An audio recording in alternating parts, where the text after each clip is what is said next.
It was a cold, gray afternoon in Los Angeles. The wind whistled through the streets, carrying the scent of rain and the faint, lingering smoke from a nearby food cart.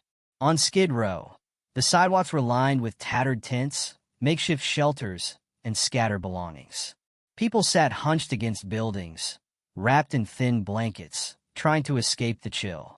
Some muttered to themselves, others stared blankly into the distance. A few shuffled along the cracked pavement, searching for anything that could get them through another night. In the back seat of a sleek black SUV, Barron Trump sat quietly, his face resting against the cool glass of the window. The low hum of traffic filled the car, but his mind was somewhere else. He had seen places like this before, on the news, in passing glimpses from a moving car, but it always felt like another world, separate from his own. Today, though, something was different. As they slowed at a red light, his eyes drifted across the sidewalk. Among the scattered figures, one caught his attention. An older woman sat curled up on a thin piece of cardboard, her frail body wrapped in a faded, oversized coat. Strands of graying hair peeked out from under the hood, her face hidden as she kept her head down, hugging herself against the cold.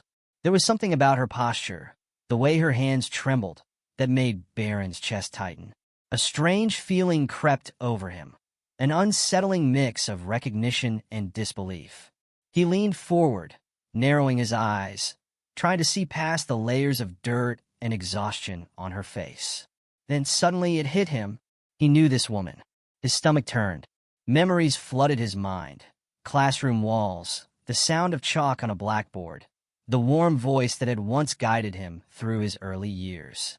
Could it really be her? The light turned green, and the car began to move. But Barron couldn't look away. His heart pounded. His throat tightened.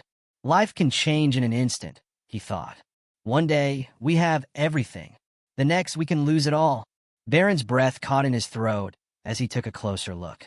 The woman's hands trembled as she clutched the thin fabric of her coat, trying to shield herself from the cold. Her once bright eyes were now sunken, dark circles resting beneath them. Wrinkles lined her face, not just from age but from struggle. She looked exhausted, like someone who had fought for too long and had nothing left to give. Then, like a sudden flash of lightning, a memory hit him. The soft but steady voice reading aloud in a warm classroom. The scent of old books mixed with fresh chalk. A kind smile that always reassured him when he struggled with a tough question. His chest tightened. This wasn't just any homeless woman. This was Mrs. Henderson, his teacher. The woman who once stood in front of a classroom, filling young minds with knowledge and encouragement. His fingers curled into fists on his lap. How did this happen? How could someone like her, someone who dedicated her life to teaching, to shaping the future, end up on the streets, alone, forgotten? His mind raced with questions, but none of them had answers. For a moment, he felt frozen. The car rolled forward, the city moving on as if nothing had happened. He could just leave, pretend he didn't see her, pretend it wasn't real. But deep down, he knew he couldn't. A voice inside him, quiet but firm, refused to let him look away. He had a choice: drive away and let the world forget her, or stop and do something. Mrs. Henderson wasn't always like this. There was a time when she stood in front of a classroom, chalk in hand, her voice steady and full of warmth. She had spent years shaping young minds, teaching with a passion that left a lasting mark on her students. In Pasadena, she was more than just a teacher. She was a mentor, a guide, and sometimes even a second mother to those who needed one. Her life had purpose, but everything changed in ways she never could have imagined. It started with her health. A sudden illness crept in, forcing her to step away from the classroom. At first, she thought it would just be temporary, but the recovery never came.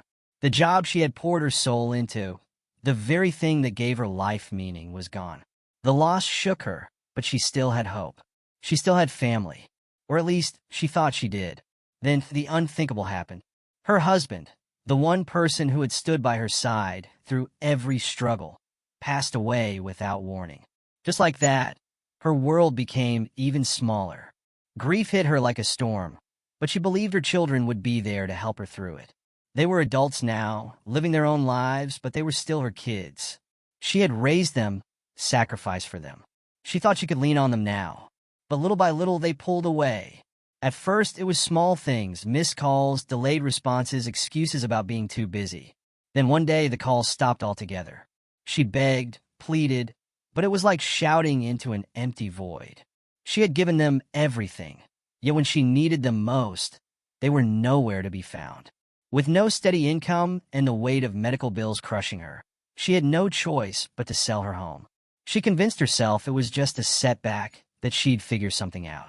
But as weeks turned to months, the reality set in. She had nowhere to go.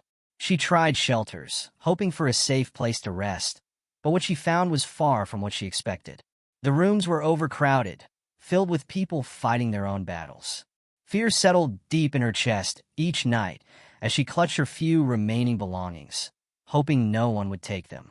The air was thick with desperation. It wasn't a refuge. It was a battlefield. And then the final blow came. A fire ripped through the shelter, consuming everything she had left. Her few possessions, her last pieces of identification gone. She was left standing in the cold with nothing but the clothes on her back. From that moment on, she was just another face in the crowd, another forgotten soul wandering the streets of Skid Row. Life on the streets was nothing like Mrs. Henderson had ever imagined. Every day was a battle for survival. The cold pavement became her bed, and the sound of passing cars replaced the comfort of a home. Nights were the worst. The temperature would drop, biting at her skin, and sleep never came easy. There was always a risk someone could steal what little she had, or worse. She learned quickly that the streets weren't just cruel, they were unforgiving. Food became a luxury. Some days, she'd go without eating, relying on scraps or the kindness of strangers. But kindness was rare.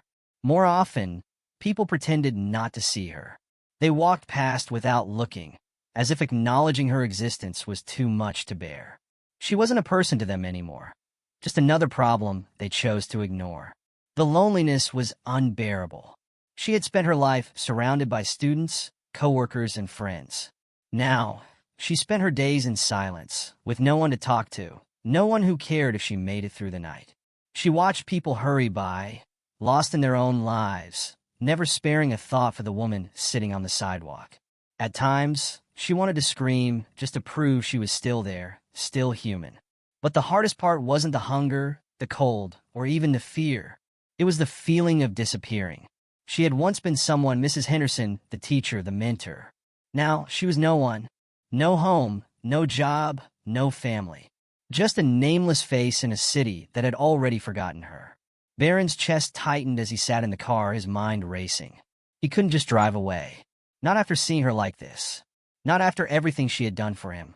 Before he could overthink it, he reached for the door handle and stepped out.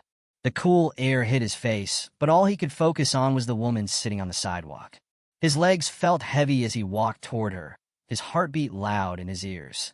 He stopped just a few feet away, his voice barely above a whisper. "Mrs. Henderson?" She flinched at the sound of her name, as if she hadn't heard it in years. Slowly, she looked up, her tired eyes searching his face. The moment recognition hit, her expression shifted, shock, then shame. She turned away, pulling the thin blanket tighter around herself, as if that could somehow hide her from him. Her hands trembled, and she clenched them into fists, trying to steady herself. Barron didn't wait. He crouched down, lowering himself to her level, his voice steady but firm. "Come with me?" Mrs. Henderson hesitated. She had learned the hard way that promises didn't always mean safety. People had turned their backs on her before. Why should this time be any different? But as she looked into Barron's eyes, she didn't see pity. She saw something else, something she hadn't seen in a long time. Sincerity. She took a deep breath. Her body ached, her heart even more so. She wanted to say no, to pull away, to keep herself from hoping. But she was tired. So tired. With one last glance at the cold pavement beneath her, she reached out. And as Barron wrapped his fingers around hers, she let him pull her up. Barron didn't waste a second. He guided Mrs. Henderson to his car, shielding her from the stares of passing strangers. She barely spoke on the ride, staring down at her hands, still unsure if this was real.